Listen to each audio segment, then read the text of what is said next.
This is an LA Times Studios podcast.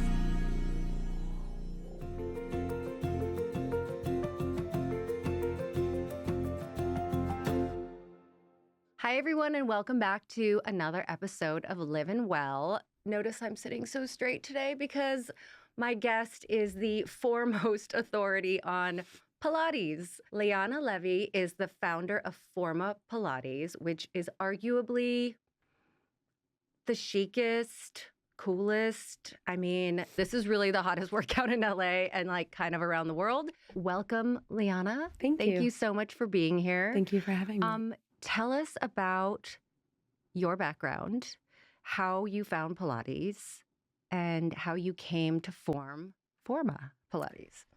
So I grew up a dancer and an athlete for most of my life. And one of my dance instructors suggested that I try Pilates. And this was at the age of 15, 16.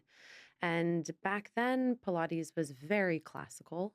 And, there was no Legree, no type of athletic Pilates. So it was really about lengthening and strengthening and very complementary to my dance schedule. So I tried it then and can't tell you that I really fell in love with it right away, but I fell in love with the way that I felt and the way that it was lengthening my body after, being whether it was playing sports or dancing all day long. It was kind of like a meditative stretch that was just super effective. And I continued my practice. I went through like an evolution of trying different studios. There weren't too many options back then. But Pilates was always something very consistent in my life, and I grew to really love it. Mm-hmm. And I became very passionate about the practice and the mind-body connection and the elegance of it. In the meantime, I also started my career in fashion. My world was always fashion, but my passion was always within my body. Mm-hmm. And COVID happened, and I really wanted to move.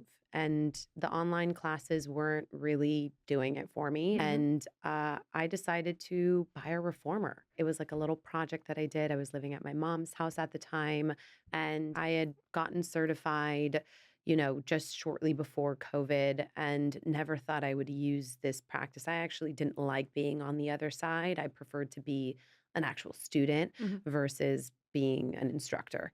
But I had the knowledge and I went deeper, obviously, in the education. So when I did get the machine, I knew how to kind of set up a little workout for myself. I posted it on Instagram and instantly had like my closest friends or, my fellow peers that I used to take class with reach out and say, "Oh my God, I'm dying to get on a reformer. Like, can I come over?" So I had some friends come over and I was like, "Hey guys, have a good time. Like, I'll be inside the house." They're like, "Wait, no, like, we don't know what we're doing. Like, teach us." So I started teaching like that and putting together like classes on my phone, matching some like playlists to it. It was really something new and creative for me that I was excited to dive into. Mhm. And it also allowed me to see people and connect with people. Mhm. I was going through a difficult time emotionally and mentally. So just kind of being able to talk it out with not even my closest friends, but people that are also going through a weird time, not with so much uncertainty and so much unknown Mhm. about COVID. So that I think is what actually fueled it was that human connection Mm. and that sense of peace in Mhm. that 1 hour of, the session. So I developed that practice and decided to create it like a word of mouth by referral. Not necessarily for an exclusivity factor, but more so given the time period we were living For in. safety. Yeah, I was living with my mom who, was in her 60s, and I just wanted to be careful. I'm a germaphobe as well. So I As just we wanted are. to control, who was coming in, who was coming out. You can send your sister, you can send, your best friend, you can send anyone like that has a direct referral of anyone who's coming into my studio. Mhm. And it kind of spread like wildfire, surprisingly, Mhm. to me at least. People were feeling really good and they really enjoyed coming over, and they would tell their friends. And from one machine, I then got another one. And I decided to start grouping people based on, similar age groups or if they had kids around the same age, similar businesses. And it kind of catapulted into me building this network. Mhm. Um, and then my background in a bit of brand development and creative came along, and I was like, cool, I want to start this community of like-minded individuals who can come in and get a great workout in, but also come in and connect to the person next to them. Obviously, it's a very intimate setting, Mm-hmm. so you're going to get to know the person on the reformer 3 feet away from you. Mm-hmm. And I wanted to cater to a very specific demographic of people, ones that obviously were either, again, same industry, shared mutual friends or interests, and wanted to be different than all the other studios. How could I offer something that's, accessible and different than the studio down the street? Mm-hmm. And that's kind of how the inception at the start of Forma happened. It was all very like learn as you go Mm-hmm. and grow as you go. Very organic. And Very. so, as someone who's been doing it for a long time, what are we looking for today when somebody is, say, here's all this amazing stuff about Pilates? It's great for posture, it's great for form, it's great for strength, core, length, long, lean muscle. What are they looking for when they are seeking out a studio? Like, what are the key things to look for and that are great, and then some things that may be a red flag? Well, I mean, I think the evolution of Pilates raises a red flag in Mhm. general. I think between Pilates being such a classical practice mixed with trends and pop culture. And so I think first and foremost, people need to understand what Pilates is and what the goals are in Pilates. So, like you said, it is lengthening and strengthening, it's sculpting, it's for posture, it's used for physical therapy a lot in recovery from injuries, from surgery, from frozen shoulder. It is low impact movement. And Mhm. I think the key word here is low impact. It is not supposed to be fast paced, it's not supposed to give you any sort of same result as cardio. Um, the intensity is in the movement, and it is because it's slow and controlled. Okay. So typically, when you're working with resistance, the slower you move, the harder it is. Sure. So just understanding that basic knowledge is a challenge within itself. I think when you walk into a studio, certain things that you want to look for is what is the method?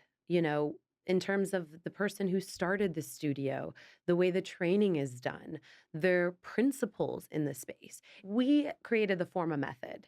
And the thing about the Forma method is it takes classical Pilates principles and we layer on accessories. So, there's some people that are very classical, even in different countries, that may kind of look down on my method because we use ankle weights or because we use a band Mm. or because we use hand weights.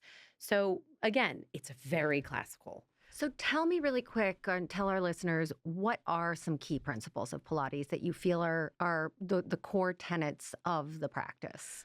Mind body connection, Mhm. first and foremost. Mhm. Lengthen and strengthen, slow and controlled movements. It's very core focused. I would say those are probably the most fundamental from what I learned as a student in Pilates. We're really big on alignment, the positioning, and also how you get on and off the machine, how you move around the machine. It's like you're not going to the gym and picking up a 50-pound hand weight and just plopping it on the floor. There's an etiquette Mhm. in Pilates, Mhm. and people don't know that. I do feel because, and maybe I always made like a ballet Pilates connection because a lot of ballerinas Right. do Pilates because Mhm. it's so great for your core and lengthening, that there is kind of a culture around it in that Definitely. way. Definitely. And I wouldn't say that there's rules, but I No. can understand when people say that Pilates is intimidating, 100% it is. Because it's one of those practices that you have to go in kind of knowing what's going to happen and how to, someone a trainer should Mhm. typically Mhm. teach you, Mhm. this is the foot bar, this is the springs, Mhm. this is the carriage, these are the shoulder blocks. When I say in class, you're going to face the foot bar, you face this way. When I say you're going to face the tower, you face this way. The springs, this is how you put them on and Mhm. off. The Mhm. box, this is how you lift it. This is how you get on the machine. It's also a machine that moves. Moves. Like, you can jump on the carriage with like very low resistance and fall flat on your face. Mhm. So again, there's certain rules in Pilates that you need to know before you just jump into a class. That's essentially why I started Forma, Mhm. was because I really wanted to teach those fundamentals and that mind body connection. So, I know that people, go around, they try different things, they try different studios, they try different methods. But at least if you've spent a significant time at Forma, your form and your knowledge is embedded in you Mhm. because you've been to a couple of classes with us. Mhm. So, that practice has already been elevated Mhm. because you know, you've been to our studio. And I think also, be it that Pilates is not meant to be group fitness. It's not. It is, again, so precise and so intricate. And, that knowledge needs to be there, or else you're not going to benefit from the practice. Mhm. And that's why I say the evolution of Pilates does raise a little bit of a red flag for me, just because you have a bunch of people that, it's a booming business now, Mhm. and people are in it for the wrong reasons. Mhm. And I think for me, from when I started to where I am today, 5 years later, my passion is still a huge fire inside me. Mhm. And when I see someone coming into my class for the first time, I'm going to take the time to explain things to them. Even if it means the other people in the class are going to do 10 more reps, Mhm. I'm going to take my time and explain to this person that the rope needs to stay in front of her shin. You know what I mean? Just like certain That is small cues. I can't watch someone do something incorrectly. right. I can't. I just cannot. And I also teach that to my trainers and to anyone who works in my studio. Like, you take the time to teach people. Mhm. They're not just here for an hour and they're out. Mhm. It's, you want to build their practice. Mhm. You want to make sure that they have the knowledge and understanding of their breath and the connection. Well, I think that's something too, especially because there's so many workouts out there, right? Anybody who does yoga or has a practice in yoga, it's not totally dissimilar, No. where you're sort of exhaling for one movement, inhaling for another movement. Totally, Pilates is burning Yeah. more. It's a usually. practice. Yeah, It's yeah. like, I think Pilates, meditation, Mhm. yoga, Mhm. breath work, those are things that I define as practices Mhm. versus like, running, cardio, Right.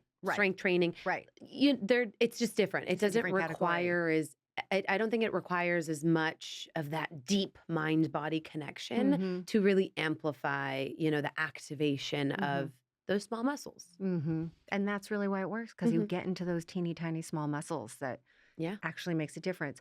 Well, what is the difference between mat Pilates and reformer Pilates for people who may be seeing both out there and they don't know where to start spending their time and money? So, mat Pilates, I would say it's almost just as effective as on a reformer. Okay. If you're doing it obviously precisely and you know what you're doing. I would say that the movements on a mat are harder to do slower. Sure. Obviously, you don't have those springs and you don't have those ropes. And the reformer, I think, just is actually helps you Mm. in It's like a Pilates. guide, kind of. Exactly. Yeah. It's like, it helps you slow down. It helps you position yourself better on the machine because things will feel kind of funky or awkward if you're not in the right position. But essentially, they both have the same benefits.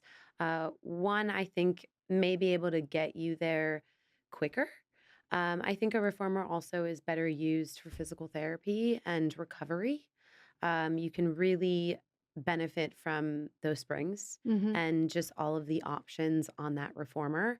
But when you're on a mat, on our online platform, for example, we really try to mirror our reformer classes and our mat classes. So whatever I'm doing on a reformer, I will try to do the exact same thing on a mat just using maybe some hand weights Mhm. or using a stability ball, using resistance bands, using sliders.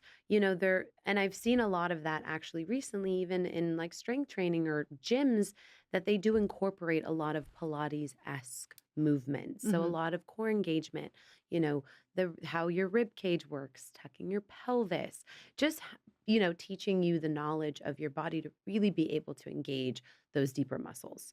But yes, I think the most basic way to separate is one's done on a mat Sure. and it's just your body weight, and one's done on a reformer. I think though, what I love that you separated that, because I think what I hear a lot of people, they're actually intimidated by the reformer 100%. because it is a very hulking machine. Yeah, it's But scary. but your advice for somebody who might be intimidated or just starting out, the reformer is actually better in a sense because it's a guide. For sure. But I would suggest some people try out a mat class first, Mhm. just to kind of warm up the body and, um, you know, get used to the movements or the Mm. cueing. Because, a reformer is a very intricate machine. It's a lot to learn in Mhm. 1 hour, Mhm. So at least if you have that basic knowledge of the movements, Mhm. we do the same movements just using the machine. Speaking of machines, not all Mhm. machines are created No. equal, right? What are we looking for? If I am someone who has never taken Pilates before and I want to do sort of just the sort of as straightforward as possible classical Pilates, what does that machine look like? I would suggest if you're just starting out, look at some online classes to start, just to get familiar. If you are intimidated, Mhm. you know, get familiar with the movements, with the cueing. What things are called? Yes. Exactly. And the way that it flows. And then I would look into a local studio, ask for a recommendation from a friend, go into the studio and communicate. Be very open and, tell the staff, whether it's the front desk or the instructor, hey, it's my first Pilates class. I'm kind of nervous.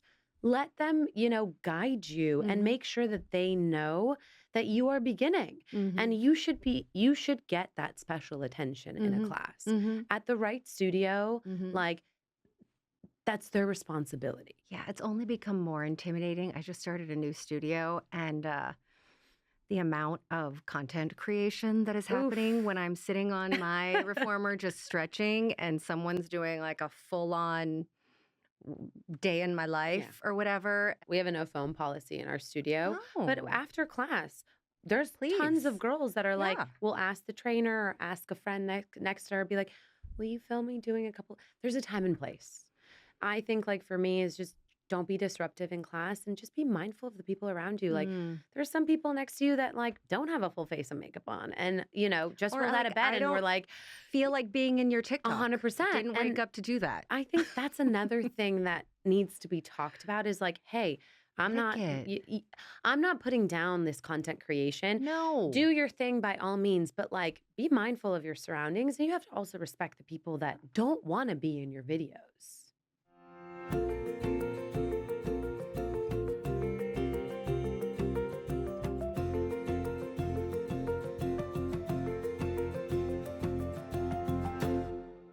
But you did mention something about what I love about Pilates that I don't think you get much of in any, maybe swimming, I guess you could get this kind of benefit, but recovery Mhm. and injuries, Mhm. physical therapy. Mhm. Talk about that. So we do have like some athletes that are recovering from injury or ex-athletes that have a ton of injuries Right. that want to focus on rehab Mm-hmm. versus like build like Building, sculpting, sculpting. Right, right, yeah, right, so right. like in a general class we're gonna hit the whole body, Right. whereas in a private we're gonna work on exactly specifically what you want to work on. And there are such intricate movements using specific accessories that really help rehab a knee, a lower back problem, a shoulder problem, so people who have scoliosis that's progressive, so things like that. We want to actually make you feel better and stronger so then you can eventually take a group class. Mm, But we also recommend that for even pregnancy. mm, So we have waves of, our clients that get pregnant around the same time mm-hmm, and we open prenatal classes for them. mm. But in the event we don't have enough girls for prenatal classes, we'll suggest, in addition to doing group classes, if they've already been with us for a while, Mhm. to do a couple private prenatal classes. How does that work, and what are the benefits to Well, pregnancy of it's very Pilates? specific. Obviously, it's not one size fits all. Mhm. People have very different pregnancies, but I think we focus a lot on your pelvic floor. Mm, But it's more so about just keeping that discipline and keeping your mind strong okay. and that breath. Oh, the That breath breath work. helps you in delivery, believe it or not, but also just strengthening your pelvic floor and just to continue moving. That's going to benefit your body So and also your interesting. recovery. Your recovery is quick Yes. because you're still so active. Your muscles are there, whether it doesn't matter how much weight you've gained, you're building muscles Mhm, still. mhm, mhm, And I think that just allows you to kind of bounce back to a certain capacity mhm, or get right back into the movement. Postnatal is also amazing, mhm. putting everything back together, Right. especially like the transverse abdominals, still working that pelvic floor. A lot of Totally. people get a flared rib cage or Mhm. uneven, delivering a baby is not easy. Right. It does certain things to your body that you may not be totally aware of. So it's Right. always better to get ahead of the game. And that's the best thing that you can give to yourself. So having sort of the language and the education around what muscles work and Mhm. what's going on, I think totally beneficial. I will also say I didn't do prenatal Pilates, but I wish I did. Um, but afterward, your posture sucks because you're carrying a baby on a hip, you're breastfeeding in the middle of the Yeah. night, you're slumped over. There are so many ways your posture and your form are out of whack that I think, especially in that time, if you can like kind of have a like remember your center and Mhm. move, do all the things you need to do and lift all the things you need to do, but moving from a place that you're not going to like throw Yeah. your back out or Awareness. overextend something. Yeah, that kind of awareness is, I Yeah. think, so And key. like you said, I know, it's not frowned upon, but it's also not recommended to work your abs, but you can still gently work your core. And that's what's important post baby, especially when you're saying carrying all of these things and everything gets out of alignment. Doing that prenatal and postnatal Pilates Mm, will prevent that a bit. You know what I okay. mean? I'm not going to make any promises of but it just, aside from like the mind body awareness, that awareness is so important that when you are holding your baby, is like you feel things differently Mm-hmm. because you're a lot more in tune with your body. Mm-hmm. So I think that that's one of the beautiful things about Pilates is just you can listen to your body and you can understand it a little bit better. Mm. I did want to ask you what your personal mission is when you teach or when you're designing a class. I think it honestly depends. It depends on, I when I do teach in studio or when I do have a new client or a private, whatever it is, when I'm actually in my field, um, it depends on the person.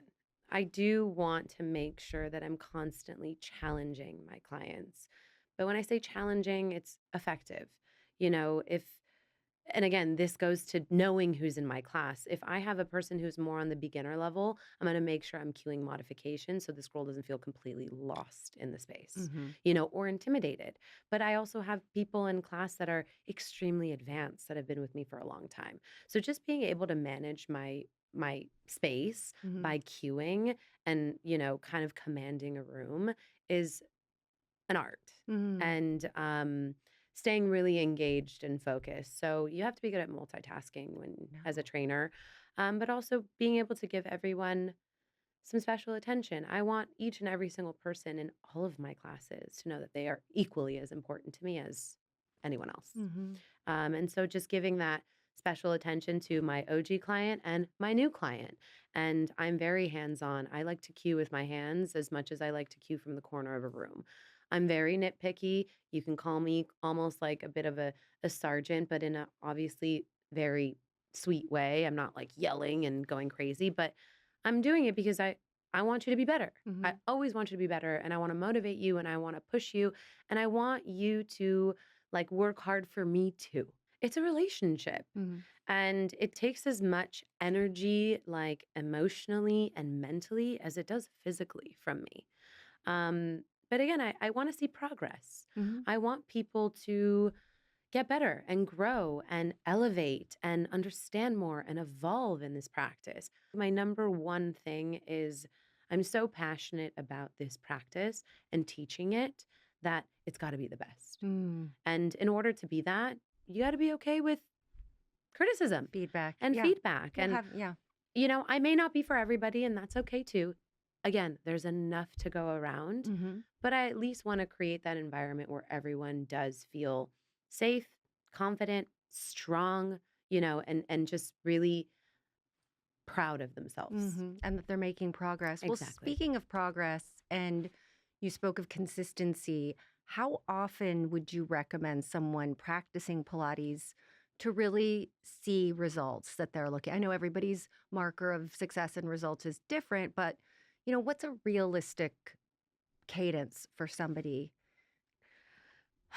I would You're say like 7 days a week, 24/7. Don't leave your reformer. exactly. Grab your pillow.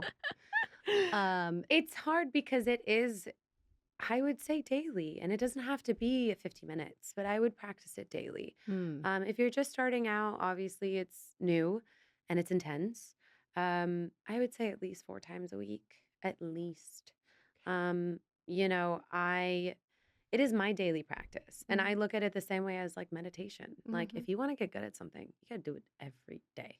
You got to build good habits. Even for just a little bit of time. Yeah, you don't need to do a 50-minute class. Mhm. But even if it's like, rolling out your mat, doing like a 20-minute core, you know, 15-minute arms, it's just more so getting into the habit of Mm. that type of movement.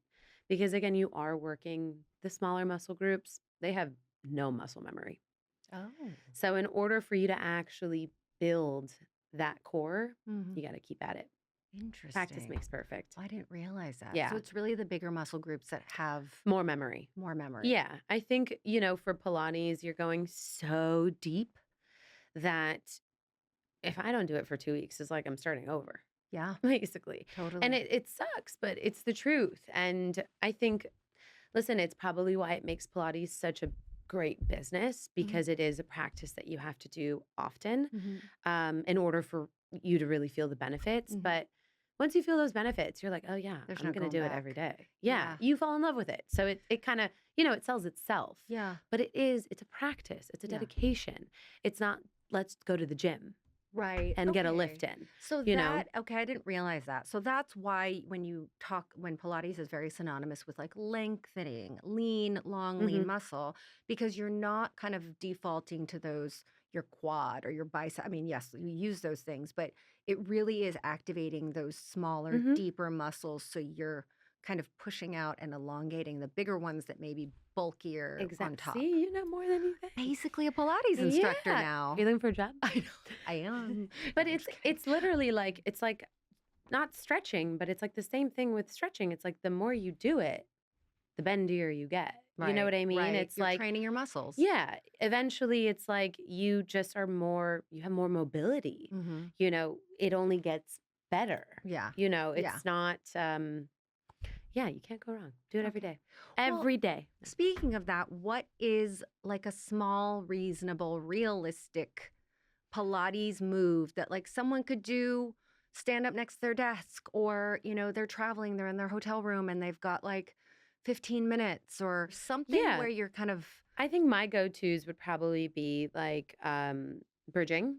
There's so much you could do with bridging with nothing. You don't need when a you mat. lay down and you put your pelvis Mhm. in the air. But just understanding how Uh-huh. you're bridging, not just like going up and down with your hips Right. and butt. It's like, rib cage heavy, make sure it's knitted inwards. You always want to keep that waistline in, Okay. and breathing. So it's not about how high you lift. You don't want to, if you start feeling things in your low back, you're not doing it right. Right. You stop. Right. Make the range smaller. Right. But that's why it's good if you at least like do a couple of classes online. So it's kind of your go-to, but we have like so many programs that require no equipment, nothing. It's 15 minutes, 20 minutes. It's called like a hotel collection, Oh, I love that's that. catered specifically for that, where it's just really simple moves, but like heavy breath, really tucking your tailbone. You hit a little bit of inner thighs, a bit of glutes. Like it just depends what you want to do. But as long as you're moving in Pilates for about 15, 20 minutes, you're golden.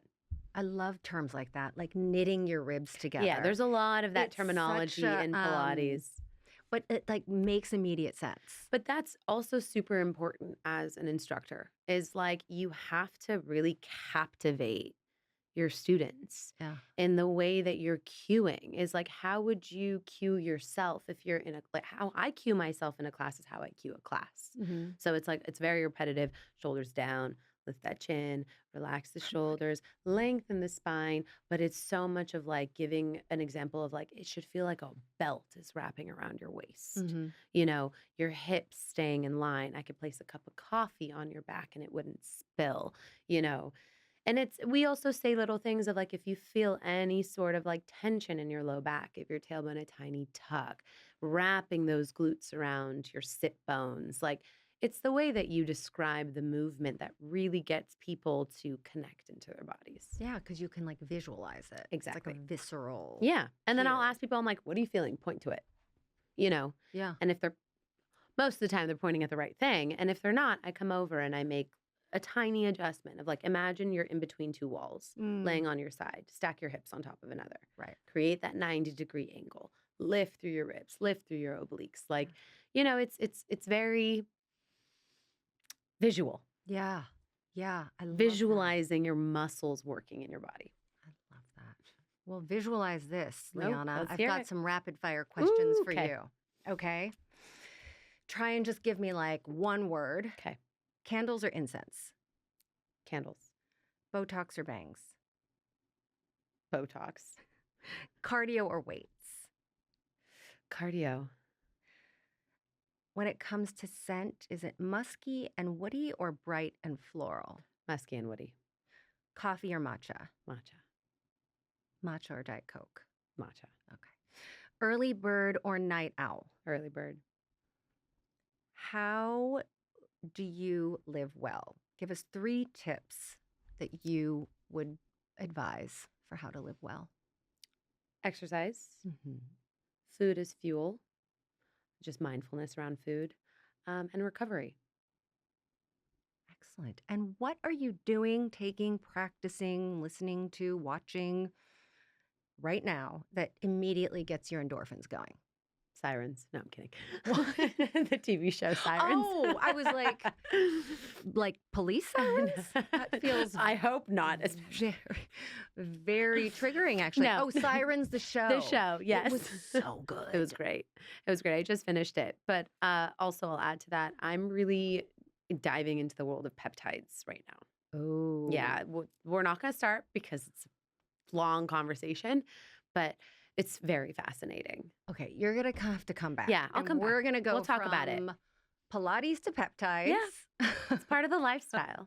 Is all part of the lifestyle. Well, thank you for being here today to talk about all things Pilates. This was so informative. I consider myself definitely not an expert, definitely not a teacher, but someone who has been practicing pretty consistently for like the past 5 to 10 years. Good for you, by the way. You should be And very proud of thank yourself. you. Thank you so much for being here today. Of course. Thanks for having me. Where can people find you? Your classes and then you on Instagram or social media? I mean, you can find me on social media. We also have Forma Pilates LA on social media. And check out our online platform. So we're FP Online, and it's worldwide. We have a ton of videos, a variety of options for reformer and mat. Or just send me a DM and say, hey. Thank you so much. And thank you so much for being with us here today. We'll see you in the next one. Live and Well is hosted by me, Melissa Magsese. Our senior producers are Jordan Patterson and Hannah Matner. Our associate producer is Sarah Kitnick. Our video director is Julia McCabe. Our director of post-production is Patrick Stewart. Our senior sound recording engineer is Nick Norton. And motion graphics by Dougal Henkin. Our video editor is Hannah Matner. Ben Church is our senior coordinating producer. And Anne-Marie Hauser is our production manager. Our podcast marketing and social media manager is Bella Martinez.